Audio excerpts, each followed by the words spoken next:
আল্লাহ বললেন আগুন আমার ইব্রাহিমের জন্য শান্তিদায়ক, ঠান্ডা হয়ে যাও।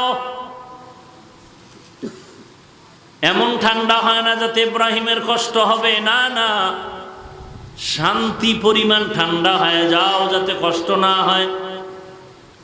নমরুদের মাথা গরম, আগুনকে ইশারা করে বলে আগুন তোর কি ক্ষমতা নাই?